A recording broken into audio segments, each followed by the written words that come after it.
I don't care! Actually, I kind of do. It's really annoying. Alright, hi guys. I just broke something again. Fuck, why does everything break? This is Novopart, and welcome to a new episode of Creepypasta Stories and Info. Today we'll be looking at the creepypasta titled Mr. Widemouth. And Mr. Widemouth is... I haven't...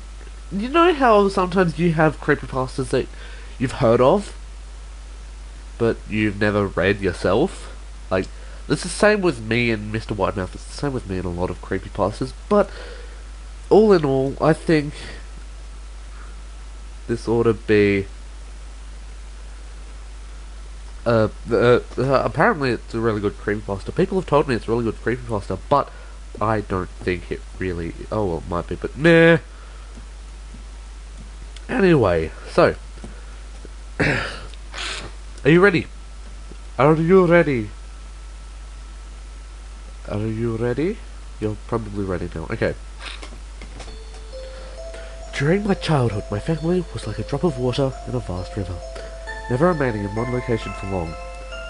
We settled in Rhode Island when I was 8, and there we remained until I went to college in Colorado Springs. Most of my memories were rooted in Rhode Island, but there are fragments in the attic of my brain which belonged to the various homes we had lived in when I was much younger. Most of these memories are unclear and pointless. Chasing after another boy in the backyard of a house in North Carolina, trying to build a raft to float on the creek behind the apartment we rented in Pennsylvania, and so on.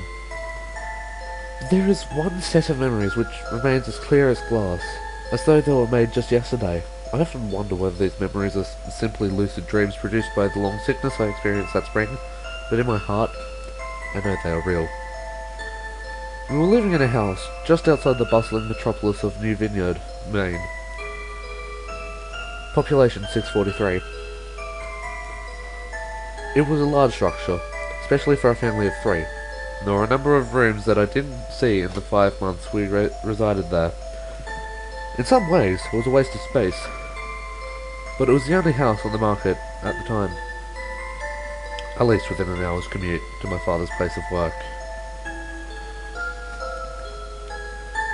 The day after my 5th birthday, attended by my parents alone, I came down with a fever. The doctor said I had mononucleosis. Hey, I pronounced it right. Yay!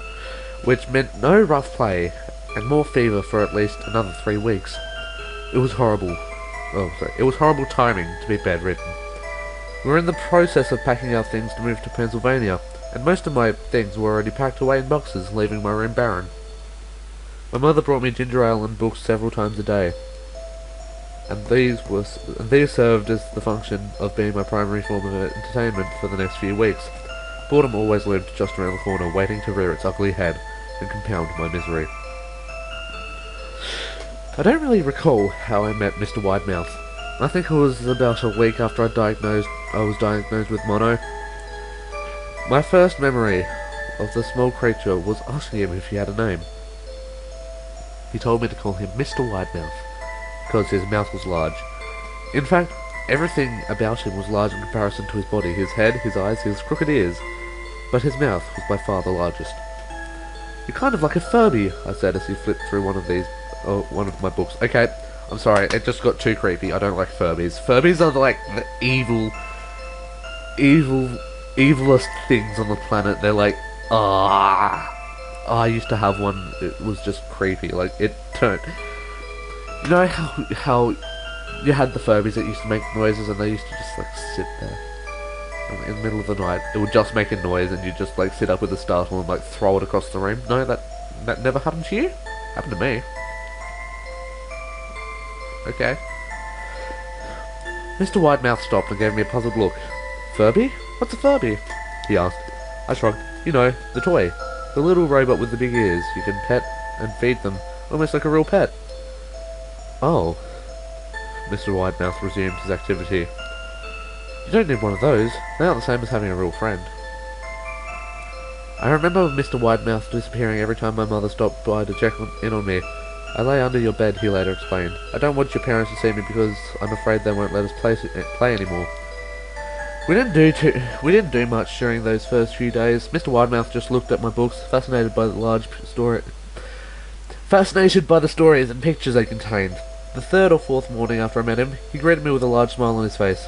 I have a new game we can play, he said. We have to wait until after your mother comes to check on you, because she can't see us play it. It's a secret game. Oh, lovely. This ought to be great. This ought to be great. After my mother delivered more books and soda at the usual time, Mr. Widemouth slipped out from under the bed and tugged my hand. We have to go to the room at the end of the hallway, he said. I objected at first, as my parents had forbidden me to leave my bed without their permission, but Mr. Widemouth persisted until I gave in. The room in question had no furniture or wallpaper. Its only distinguishing feature was a window opposite the doorway. Mr. Widemouth darted across the room and gave the window a firm push, flinging it open. Then he beckoned me to look out at the ground below. We were on the second story of the house, but it was on a hill, and from this angle the drop was farther than 2 stories due to the incline. I like to play pretend up here. I pretend that there is a big soft trampoline below this window. I jump, and if you pretend hard enough, you bounce back up like a feather. I want you to try.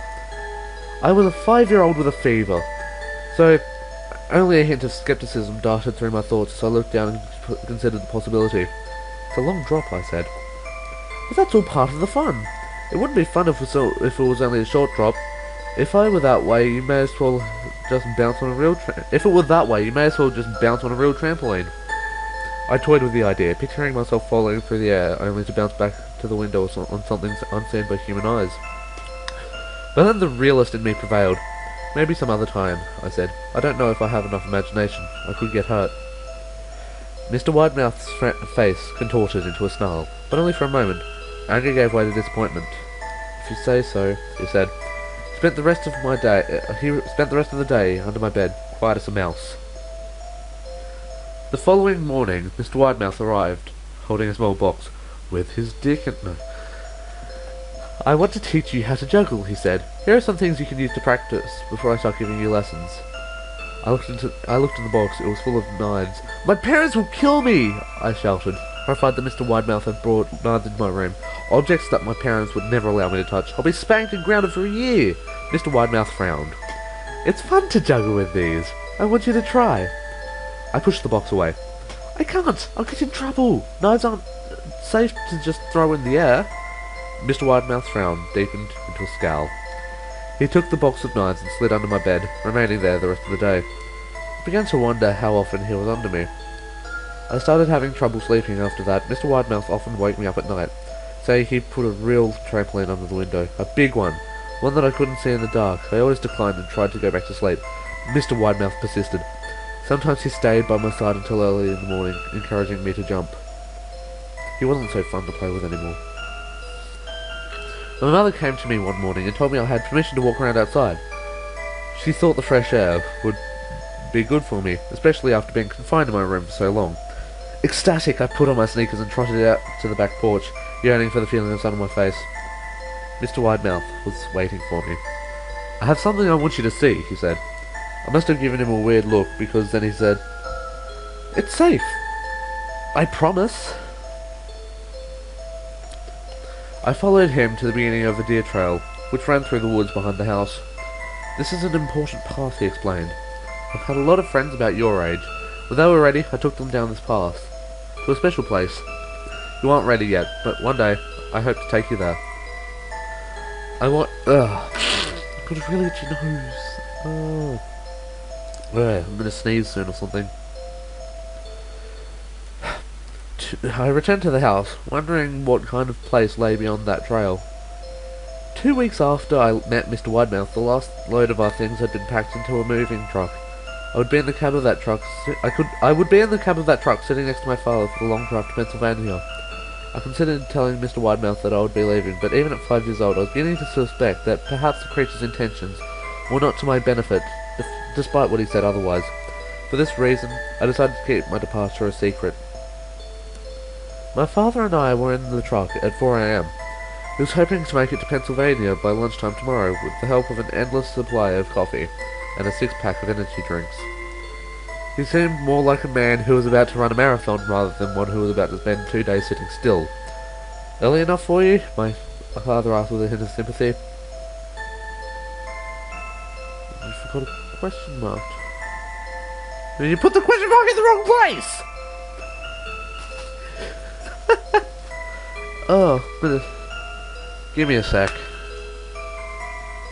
I'm back. Feel like shit. I nodded and placed my head against the window, hoping for some sleep before the sun came up. I felt my father's hand on my shoulder. This is the last move, son, I promise. I know it's hard for you. As sick as you've been, once Daddy gets promoted, we can settle down, and you can make friends. I opened my eyes as we backed out of the driveway. I saw Mr. Widemouth's silhouette in my bedroom window. He stood motionless until the truck was about to turn onto the main road. He gave a pitiful little wave goodbye, steak knife in hand. I didn't wave back. Years later, I returned to New Vineyard. The piece of land our house stood upon was empty except for the foundation, as the house burnt down a few years after my family left. Out of curiosity, I followed the deer trail that Mr. Widemouth had shown me. Part of me expected him to jump out from behind a tree and scare and be a Jesus out of me. But I felt that Mr. Widemouth was gone, somehow tied to the house that no longer existed. The trail ended at New Vineyard Memorial Cemetery, and I noticed that many of the tombstones belonged to children. Oh, well, that's just fucking charming, isn't it? Wow, alright, so, that was...